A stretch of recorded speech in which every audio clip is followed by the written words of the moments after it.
నమస్తే welcome to elite media నేను మీ సంపత్ కుమార్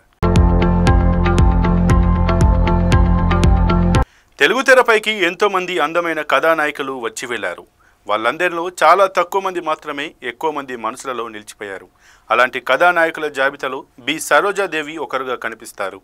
తెలుగు తమిళ కన్నడ భాషల్లో వరుస విజయాలతో దూసుకుపోయిన నాయిక ఆమె ఈ మూడు భాషల్లోనూ స్టార్ హీరోయిన్గా కొనసాగడం ఆమెకే సాధ్యమైంది ఆమె డేట్స్ కోసం ఆనాటి స్టార్ హీరోలు వెయిట్ చేశారనడంలో ఎలాంటి అతిశయోక్తి లేదు తెలుగులో సావిత్రి జమున కృష్ణకుమారి వంటి హీరోయిన్స్ బరిలో ఉండగా మరొకరు ఆ వరుసలో చేరే ఆలోచన కూడా చేయని రోజులవి ఎందుకంటే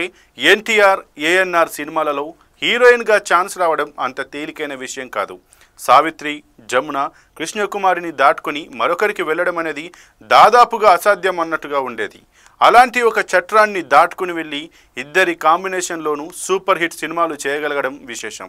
1960లలో వరుస విజయాలతో సరోజాదేవి దూసుకుపోయారు పెళ్లి కానుకలో తన ప్రేమను త్యాగం చేసే వాసంతి పాత్రలో జగదేక వీరుని కథలో ఇంద్రుడి కుమార్తెగా శ్రీకృష్ణార్జున యుద్ధంలో సుభద్రగా అమరశిల్పి జక్కనలో మంజరిగా శకుంతలలో టైటిల్ రోల్లోనూ ఆమె మెప్పించారు చక్కని చిరునవ్వు చేపల్లా తలక్కున మెరిసే కళ్ళు ముద్దు ముద్దు మాటలు సరోజాదేవిలో ప్రధానమైన ఆకర్షణగా నిలిచాయి అవే మిగతా హీరోయిన్స్ పోటీని తట్టుకుని ప్రత్యేకమైన స్థానంలో నిలిచేలా చేశాయి జగదేక వీరుని కథ చూస్తే నిజంగానే ఆమె దేవలోకం నుంచి దిగివచ్చిందేమో అనిపిస్తుంది అమరశిల్పి జక్కనలో ఆ శిల్పి ఆమె రూపాన్ని చెక్కుతాడు తెరపై ఆ శిల్పాన్ని చూడాలో ఆ పక్కనే ఉన్న సరోజాదేవిని చూడాలో ప్రేక్షకులకు అర్థం కాదు అప్పుడే ప్రాణం పోసుకున్న శిల్పం లాంటి సరోజాదేవికి ఆ కాలంలో ఉన్న అభిమానుల సంఖ్య తక్కువేమీ కాదు కొన్ని దశాబ్దాల పాటు ఆమె తిరుగులేని కథానాయికగా కొనసాగారు భౌతికంగా ఇప్పుడు ఆమె లేకపోయినా చురుకైన కళ్ళతో ఆమె చేసిన విన్యాసం ప్రేక్షకుల మనోఫలకంపై ఎప్పటికీ నిలిచిపోతుంది